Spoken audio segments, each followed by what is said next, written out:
ভারতের পানি আগ্রাসনের বিরুদ্ধে এবং অপরাধীদের বিচারের দাবিতে আজকে সমাবেশ। ভারত সম্পর্কে কম বেশি আমরা সবাই জানি। এই ভারত একসময় ছিল মুসলমানদের কর্তৃত্ব, মুসলমানদের শাসন। দীর্ঘ 750-800 বছর পর্যন্ত এই পাক ভারত উপমহাদেশের শাসক ছিল মুসলমান। কিছু মুনাফিকের মুনাফিকির কারণে 200 বছর ব্রিটিশ শোষণ করেছে, নির্যাতিত হয়েছিল মুসলমান। আবার মুসলমানের আন্দোলনের ভিত্তিতেই এদেশ থেকে ব্রিটিশ পালাতে বাধ্য হয়েছিল।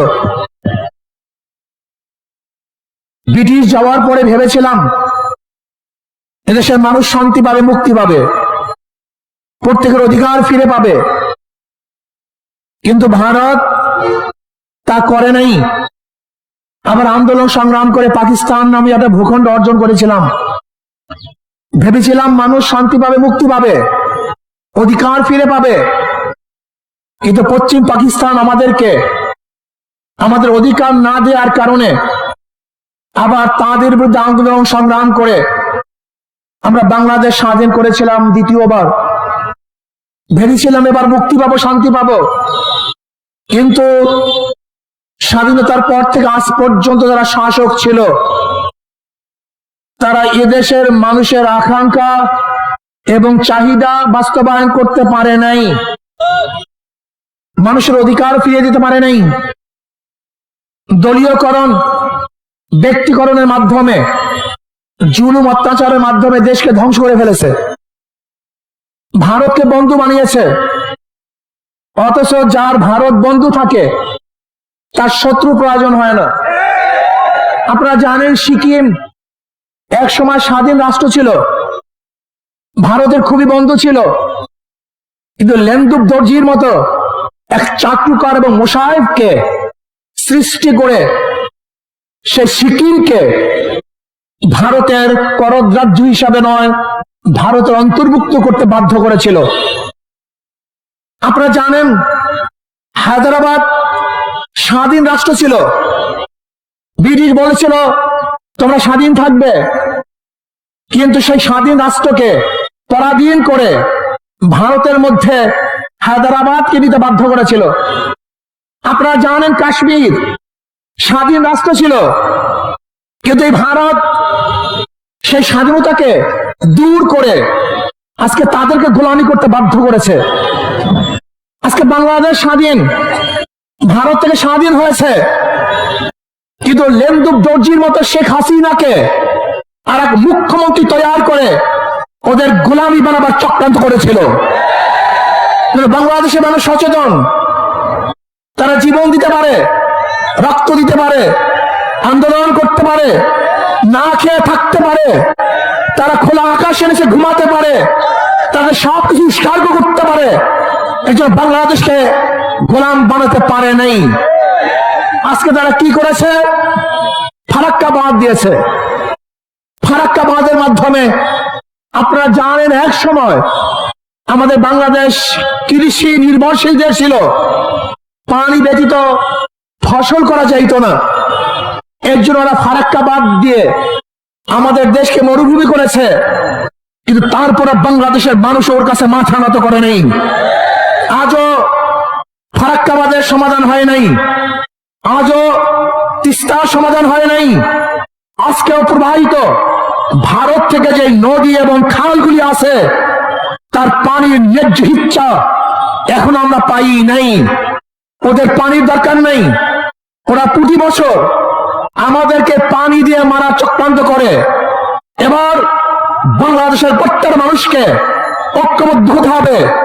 বাংলাদেশের উপর থেকে এমন এক শক্তিশালী বাঁধ নির্মাণ করব, যেই বাঁধের মাধ্যমে ভারত পানি নিয়ন্ত্রণ করবে না, বরং বাংলাদেশের মানুষ পানি নিয়ন্ত্রণ করবে। যখন প্রয়োজন হবে আমরা পানি ছেড়ে দেব, যখন প্রয়োজন হবে পানি বন্ধ করে রাখবো, তাহলে ভারত আমাদেরকে ডুবাতে পারবে না, ওদের কাছে মাথা নত করতে হবে না, বরং ভারত আমাদের কাছে মাথা নত করে বাঁধতে হবে। ভাই আমার, ওরা আমাদের অর্থনীতিকে ধ্বংস করে ফেলেছে, আমাদের সংস্কৃতিকে ধ্বংস করে ফেলেছে। আজকে ইসলাম শিক্ষা বইয়ের মধ্যে দেবীর মূর্তি আঁকা হয়েছে, আজকে রাধা এবং রামের কৃষ্ণের সবক পড়ানো হচ্ছে। আজকে আমাদের বাংলাদেশের 92% মানুষদেরকে নাস্তিক বানাবার চক্রান্ত চলতেছে। আমি অন্তর্বর্তীকালীন সরকারের বলবো, এই শিক্ষা কারিকুলামকে পরিবর্তন করতে হবে। বাংলাদেশের 92% মানুষের আশা এবং আকাঙ্ক্ষা অনুযায়ী, বৃহত্তর মুসলিম এই সংখ্যাগরিষ্ঠ মানুষের আশা এবং আকাঙ্ক্ষা অনুযায়ী সিলেবাস তৈরি করতে হবে। আমি বলবো, কবির চৌধুরী স্বঘোষিত নাস্তিককে নিয়ে যে শিক্ষা কমিশন গঠন করা হয়েছিল 2010 সালে, সেই শিক্ষা কমিশন পরিবর্তন করে আলেম ওলামা জ্ঞানী মানুষের মাধ্যমে শিক্ষা কমিশন গঠন করে এদেশের মানুষ, এদেশের মুসলমান, এদেশের ধর্মীয় মানুষ, হিন্দু ধর্ম, খ্রিস্টান, বৌদ্ধ সমস্ত মানুষের আশা এবং আকাঙ্ক্ষা অনুযায়ী সিলেবাস সাজাতে হবে। কোন অবস্থাতেই 92% মুসলমানদেরকে বাদ দিয়ে বাংলাদেশের মানুষ কোন সিলেবাস চায় না, হতে পারে না, হবে না। যে সিলেবাসের মধ্যে নবী মুহাম্মদ সাল্লাল্লাহু আলাইহি ওয়াসাল্লাম ইতিহাস থাকবে না, যে সিলেবাসের মধ্যে আবু বকর ইতিহাস থাকবে না, যে সিলেবাসের মধ্যে ওমরের গল্প থাকবে না, যে সিলেবাসের মধ্যে ওসমানের কথা থাকবে না, যে সিলেবাসের মধ্যে আলীর গল্প থাকবে না, ওই সিলেবাস বাংলাদেশে চলবে না, চলবে হবে না। যে সিলেবাসের মধ্যে শাহজালাল ইয়ামানির ইতিহাস থাকবে না, শাহ মাকদুমের ইতিহাস থাকবে না, যে সিলেবাসের মধ্যে এদেশ যারা শাসন করেছে, এই যে গোটা বিশেষকে লড়িয়ে দিয়েছে, তসনস করে ফেলেছে, তাদের ইতিহাস যে সিলেবাসের মধ্যে থাকবে না, বাংলাদেশের বুকে সেই সিলেবাস চলতে হবে না, হবে না ইনশাআল্লাহ।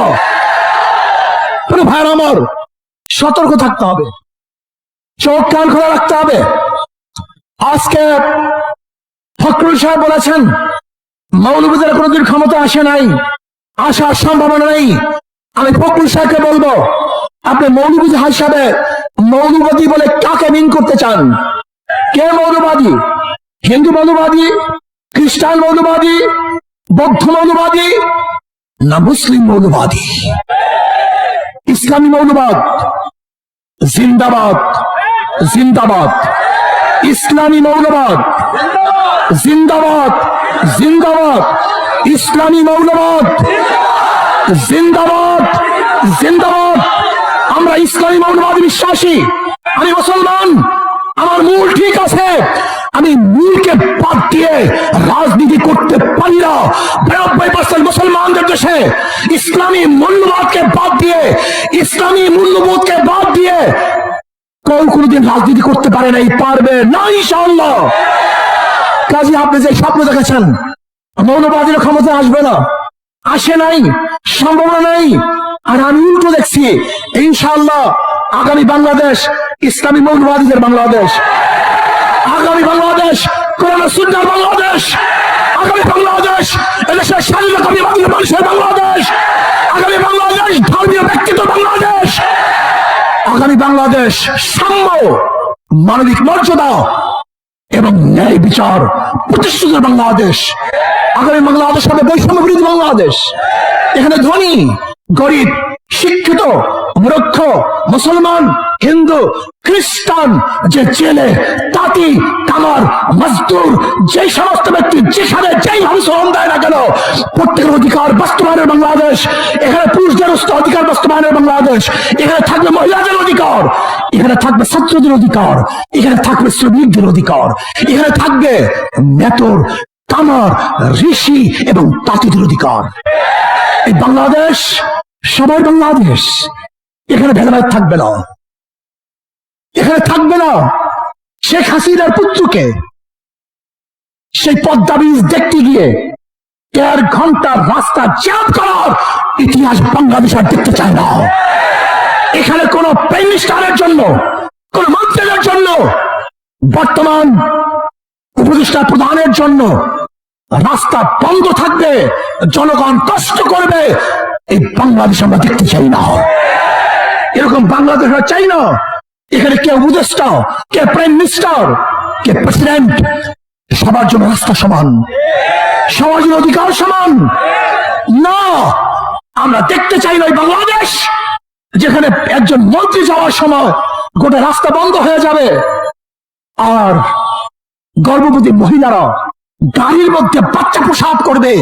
এই বাংলাদেশ আমরা দেখতে চাই না। আমরা দেখতে চাই না এই বাংলাদেশ যেখানে একজন উপরস্থ কর্মকর্তা আসার কারণে ফেরি বন্ধ থাকবে, আর সেই রুগী ওপারে ফেরির অভাবে ধুকে ধুকে মরবে। এই বাংলাদেশ আর দেখতে চাই না। আমরা দেখতে চাই না বাংলাদেশ বড় লোকরা বিদেশে গিয়ে চিকিৎসা নিবে, আর আমাদের দেশের গরিবরা ধুকে ধুকে চিকিৎসার অভাবে মারা যাবে। সেই বাংলাদেশ দেখতে চাই না। আমি দেখতে চাই না সেই বাংলাদেশ কেউ থাকবে 10 তলায়, কেউ থাকবে 20 তলায়, না। কেউ খাবে, কেউ খাবে না, তা হবে না, তা হবে না। কেউ পড়বে, কেউ পড়বে না। কেউ পরিধান করবে, কেউ পরিধান করবে না। কেউ গোশ খাবে, কেউ মাছ খাবে, আর কেউ না খেয়ে থাকবে। সেই বাংলাদেশ আমরা দেখতে চাই না। খাবো সবাই একত্রিত হয়ে খাবো, শান্তি সুখ করবো সবাই একত্রিত হয়ে শান্তি সুখ করবো, দুঃখ কষ্ট থাকবো তো সবাই দুঃখ কষ্ট একসাথে থাকবো, আরামায়েশ করবো সবাই একই সাথে আরামায়েশ করবো।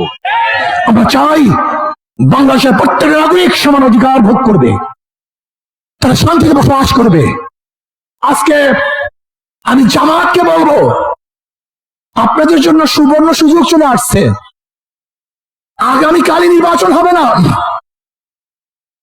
হক্কানি ওলামায়ে কেরামের সাথে আপনাদের যে মতনৈক্য আছে বসে সমাধান করেন। চমৎকার এক সুযোগ, চমৎকার এক সুযোগ। দেখেন, নৈতিক ও আদর্শ মিল না থাকলে সাময়িক মিল থাকে না।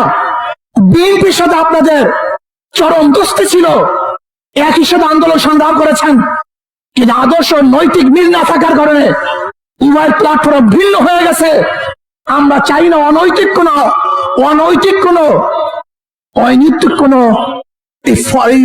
মানে লোক দেখানো কোন ঐক্য আমরা চাই না। আমরা চাই টেকসই স্থায়ী ঐক্য, যে ঐক্য হবে আর কোনদিন ভাঙবে না, ফাটল হবে না। এর জন্য আমি জামাতকে বলবো, যদি আপনি মনে করেন আমাদেরকে কোন রকমের বুঝিয়ে শুনিয়ে বর্তমান নির্বাচনের এই তরি পাড়ি দিবেন, এটা আমাদের দ্বারা সম্ভব না। আপনারা আসুন, বসুন, হক্কানি ওলামায়ে কেরামের সাথে যে মতনৈক্য আছে সেই মতনৈক্যগুলি মিটিয়ে আমরা এমন টেকসই এক ঐক্যবদ্ধ হব যে ঐক্যবদ্ধ কেউ ভাঙতে পারবে না, কেউ চুক্তি পারবে না। ইনশাআল্লাহ আগামী রাষ্ট্র হবে ইসলামের রাষ্ট্র। আসুন আমরা সম্মিলিত ভাবে ইসলামকে বাংলাদেশে প্রতিষ্ঠা করার জন্য চেষ্টা করব।